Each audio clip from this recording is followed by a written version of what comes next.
महाकुंभ क्षेत्र के सेक्टर 7 में लगे ब्रह्म कुमारी के इस पंडाल में दाखिल होते ही भव्यता और दिव्यता का एहसास होने लगता है, जो जरा भी हिलती डुलती नहीं है, सबको अचंभित कर रही है। बहुत ही ज्यादा अनोखा है, ये मैंने पहली बार देखा है ऐसा। ये प्रयागराज में ऐसा पहली बार देखा है कि ये सब रियल है, पूरा रियल है। ये यहाँ ये लोग बता रही हैं कि ये लोग यहीं की हैं रहने वाली, तो ये लोग अपना रूप ऐसा धारण करके। बिल्कुल, और भी लोग हैं, उनसे भी बात कर लेते हैं। क्या नाम है? मुक्ति शर्मा। मुक्ति जी, ये बताइए कि आपको देखने से लग रहा है, एहसास हो रहा है बिल्कुल कि ये चैतन्य देवियां हैं, जीवंत लोग इसमें बैठे हुए हैं, अपनी अपनी भूमिका को निभा रहे हैं? ये तो बिल्कुल नहीं लग रहा है। जैसा कि मुझे अभी ब्रह्म कुमारीज और मेंबर्स से पता चला है कि जितनी भी हैं ये ब्रह्म कुमारीज बहनें ही हैं सब। रोज शाम को यहाँ लाइट एंड साउंड होता है, फिर उसके बाद पूरे विधि विधान के साथ आरती। कि ये जो देवियां हैं वो चैतन्य देवियां हैं और ये सभी राज्यों का अभ्यास करती हैं। इससे हम लोगों को यही संदेश देते हैं कि आप अपने जीवन में यदि राज्यों का अभ्यास करेंगे तो आपके अंदर ये अष्ट हाथों रूपी अष्ट गुण आपके अंदर आएंगे, जैसे सहन शक्ति, समाने की शक्ति, सामना करने की शक्ति, जो आज के मनुष्यों में नहीं है। चैतन्य देवियों की झांकियां जहां धर्म, आध्यात्म, एकाग्रता का संदेश देती हैं, तो वहीं कलयुग को एक जंगल की तरह पेश करके मनुष्यों को पशुओं के सामान दर्शाकर बड़े सामाजिक संदेश देने की कोशिश भी की गई है।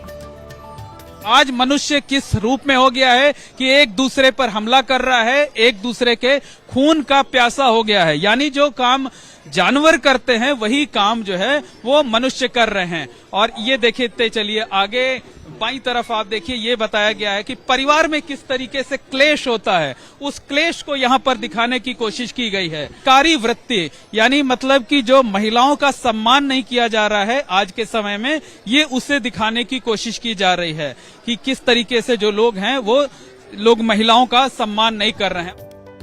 एक तरफ लोगों के जीवन में, देश दुनिया में व्याप्त बुराइयों को झांकियों में दिखाया गया है, तो दूसरी तरफ ये समझाने की कोशिश भी की गई है कि आखिर कैसे बुराइयों से दूर रहें। मोबाइल के ज्यादा इस्तेमाल करने से किस तरीके के नुकसान है और किस तरीके से इन्हें त्याग करना है, ये यहाँ पर दिखाने की कोशिश की गई है। मोबाइल से तो वैसे कहते हैं ऐसे रेडिएशन निकलते हैं जो कि हमारे फिजिकल बॉडी को भी और मेंटल हेल्थ को भी नुकसान पहुंचाते हैं। तो इसके लिए ब्रह्मा कुमारी इसके द्वारा वेलनेस कोर्स चलाए जाते हैं, जिसके माध्यम से हम सोशल मीडिया पर खुद पर कैसे जीत पा सके, उसका मतलब राज्यों का अभ्यास कराते हैं हम लोग। भगवान कृष्ण से जुड़ी कथाओं की ये अद्भुत झांकियां भी लोगों को बहुत भा रही हैं। रास लीला की मनमोहक झांकी तो बस देखते ही बनती है। राम दरबार भी दर्शाया गया है। संदेश दिया गया है कि अगर मनुष्य धर्म को निभाया तो फिर से राम राज्य स्थापित हो सकता है। ये देखिए कि ये सतयुग का राज्य दरबार कैसे होता था, ये उसकी झांकी दिखाने की कोशिश की जा रही है। और लोग भी हैं, उनसे भी बात करते हैं। सीख मिल रही है इस पंडाल में, ये झांकियों की पूरी सीरीज? सीख यही मिल रही है कि व्यवहार कैसे अच्छा करना चाहिए, जिससे कि समाज अच्छा बन सके हमारा।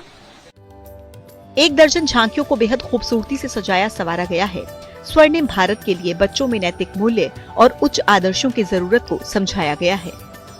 संस्कार नगरी, यानी जो बच्चे हैं वो संस्कारवान कैसे बनेंगे, ये यहाँ पर दिखाने की कोशिश की जा रही है। भारत स्वर्णिम भारत था, दिव्य था, हमारी दैवीय संस्कृति प्रचुर मात्रा में थी। पुनः मनुष्य को हम देव कैसे बनाएं, हमारा संपूर्ण उद्देश्य यही है। यहाँ माइंड स्पा रूम भी है, यानी जब दिमागी तौर पर बहुत परेशान हो जाएं, तो माइंड स्पा रूम में ऑडियो वीडियो के जरिए तनाव कम कर सकते हैं। इसके अलावा समस्याओं और उसके समाधान से जुड़े बॉक्स भी लगाए गए हैं। पर्चियां रखी होती हैं, पर्चियां लोगों को लिख करके अपनी समस्या डालनी होती है और बाईं तरफ से ये समाधान निकलता है। देखिए एक भाई साहब ने अपनी समस्या डाली है, ये इस पे लिखा हुआ है, प्रिय बच्चे, जो भी होना था वो हो चुका, अब मैं तुम्हारे साथ हूँ और तुम्हें आगे बढ़ने की शक्ति जरूर दूंगा। आपका अपना परम पिता शिव। मतलब आपको एक भरोसा हुआ कि कहीं कुछ भी अगर चूक रह जाती है तो जो भगवान भोलेनाथ हैं वो उनकी कृपा बरसेगी और वो कल्याण करेंगे। जी सर, बिल्कुल सर, बिल्कुल। ब्रह्म कुमारी के इस पंडाल को देखने के लिए रोजाना हजारों की संख्या में लोग आ रहे हैं। हर झांकी को देख रहे हैं, उनमें छिपे संदेशों को सराह रहे हैं और उन्हें अपनाने की शपथ ले रहे हैं। पूरे पूरे समाज को एक सही स्वरूप देने की कोशिश करना है। तभी जो एक कल्पना की गई है कि देश, स्वर्णिम भारत बनेगा, उस परिकल्पना साकार होगी और देश में फिर से राम राज्य स्थापित हो सकेगा। कैमरामैन राजेश कुमार के साथ मोहम्मद मोइन, एबीपी न्यूज, महाकुंभ नगर, प्रयागराज।